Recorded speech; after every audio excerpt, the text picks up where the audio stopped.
مردے شب برات آنے کی خوشی کیوں مناتے ہیں اور ان کا اس شب برات سے کیا فائدہ ہوتا ہے، اور وہ کون سے مردے ہوتے ہیں جن کا فائدہ ہوتا ہے اور وہ خوشی مناتے ہیں۔ بخاری شریف کی حدیث ہے، حضرت ابو ہریرہ رضی اللہ تعالیٰ عنہ راوی ہیں۔ آقا علیہ الصلوۃ والسلام نے ارشاد فرمایا، جب کوئی اپنے مرحوم کو، کوئی شخص رشتہ دار عزیز و قارب میں سے اپنے مرحوم کو ایصال ثواب کرتا ہے تو اللہ تبارک و تعالیٰ اس کو اس کا جو اس نے ایصال ثواب کیا ہوتا ہے وہ اس کو تک پہنچا دیتا ہے، تو وہ مردہ بہت خوش ہوتا ہے۔ اور حضرت ابو ہریرہ فرماتے ہیں کہ ایسی خوشی ملی ہوئی اسے کبھی نہیں ہوتی ہے۔ ایسی خوشی جس وقت ملتی ہے، یعنی کہ جس وقت قرآن پڑھ کر اسے ایصال ثواب کیا جائے یا جو بھی صدقہ جاریہ اس کی طرف سے کیا جا رہا ہے، تو جب اس کو اس وقت جو خوشی ملتی ہے، ایسی خوشی مردے کو زندگی میں کبھی ملی ہوئی نہیں ہوتی ہے۔ یہ بخاری کے اندر حدیث موجود ہے۔ اب شب برات میں کیا ہوتا ہے کہ عام طور سے لوگ قرآن کریم کی تلاوت کرتے ہیں اور اپنے اپنے عزیز و اقارب کی قبروں پر جاتے ہیں اور ان کو سلام کرتے ہیں اور ان کے لیے ایصال ثواب کرتے ہیں۔ تو جب کوئی بھی بندہ اپنے عزیز و اقارب کے قبر پہ جاتا ہے تو وہ قبر والا شخص جو قبر میں ہوتا ہے وہ مرحوم اپنے قبر پہ آئے ہوئے شخص کو پہچان لیتا ہے اور یہ سمجھ جاتا ہے کہ ہماری قبر پہ آیا ہوا شخص کون ہے۔ اگر نیک ہوتا ہے تو بہت اچھے سے اس کی طرف متوجہ ہوتا ہے اندر سے، اور اس چیز کو محسوس کر رہا ہوتا ہے کہ ہماری قبر پہ آیا ہوا شخص کون ہے۔ اور اگر گناہوں میں ملوث ہوتا ہے، وہ سزاؤں میں ملوث ہوتا ہے، گناہگار تھا بندہ اور سزاؤں میں ملوث ہے قبر کے اندر، تو پھر وہ دیکھنے کے بعد بھی ادھر متوجہ نہیں ہوتا ہے کیونکہ اس کے اوپر تو خطرناک عذاب ہو رہا ہے، لیکن اس بات کی اسے ہمیشہ خواہش رہتی ہے کہ ہمارے لیے کچھ ایصال ثواب کر دیا جائے۔ اب کچھ لوگ ایصال ثواب کے بالکل مخالف ہیں، جو لوگ ایصال ثواب کو کچھ لوگ مانتے ہی نہیں ہیں کہ ایسا کچھ ہوتا ہی نہیں ہے۔ دیکھیے، ایک صحابی آئے نا رسول اللہ صلی اللہ علیہ وآلہ وسلم کی بارگاہ میں، اور انہوں نے کہا کہ یا رسول اللہ صلی اللہ علیہ وآلہ وسلم، میری ماں کا انتقال ہو چکا ہے اور میں یہ چاہتا ہوں کہ اپنی ماں کی طرف سے کچھ ایصال ثواب کر دوں۔ تو آقا علیہ الصلوۃ والسلام نے ارشاد فرمایا کہ اپنی ماں کے نام سے ایک کنواں کھدوا دو اور اس کنویں کو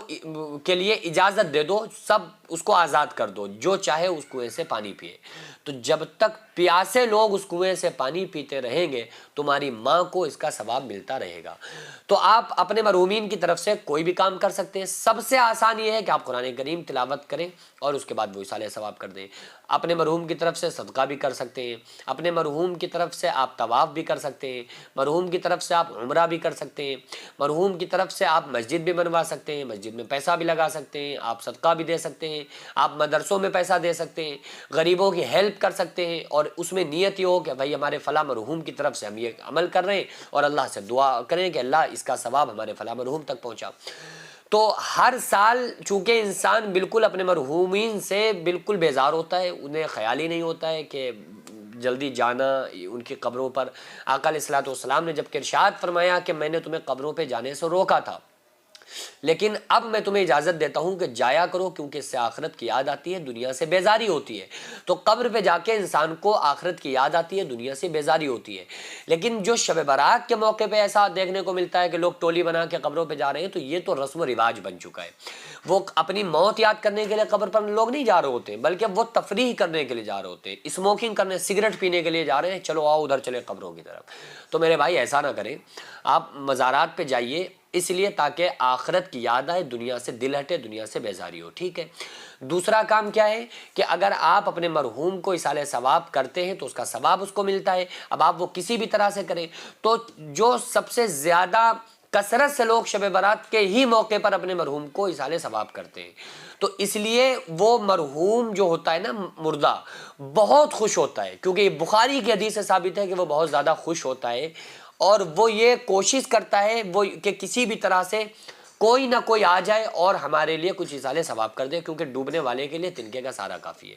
لیکن کتنی اچھی بات ہوتی کہ اگر انسان خود اپنی زندگی میں پرفیکٹ ہو جائے، خود اعمال صالحہ ایسے کرے کہ مرنے کے بعد اسے کسی کی ضرورت نہ رہے۔ کوئی کر دے اچھی بات ہے، لیکن اسے یہ نہ رہے کہ بھائی ہمارے لیے کوئی کر دے، یہ محتاجگی نہ رہے اس کو۔ یہ اچھا کتنا ہوتا جب کہ بندہ رسول اللہ صلی اللہ علیہ وسلم کے طریقوں کو فالو کرتا تو اللہ تعالیٰ اس بندے کو کامیاب کر دیتا، کیونکہ قرآن مقدس میں اللہ تعالیٰ فرماتا ہے وَمَن يُطِعِ اللَّهَ وَرَسُولَهُ فَقَدْ فَازَ فَوْزًا عَظِيمًا، جس نے اللہ اور اس کے رسول صلی اللہ علیہ وآلہ وسلم کی فرما برداری کی وہ کامیاب ہوا۔ اس لیے آپ لوگ زیادہ سے زیادہ اپنے مرحومین کی طرف سے ایصال ثواب کریں، صدقہ کریں، مدرسوں مسجدوں میں پیسہ آپ دے سکتے ہو تو دیں، زیادہ سے زیادہ آپ اپنے مرحومین کے نام سے ایصال ثواب کریں، کسی بھی طرح سے پیسے ہو تو پیسے کے ذریعے سے کریں، نہیں ہے تو قرآن پڑھ کر دیں، صدقہ جاریہ میں سے کوئی عمل آپ کریں گے تو اس کا ثواب اللہ تعالیٰ آپ کے مرحوم تک پہنچا دے گا انشاءاللہ۔ ابھی ضرورت ہے جو جینس مدرسہ منہاج الحسین آغازیہ مداریہ مکن پور شریف میں جو قائم ہے چل رہا ہے،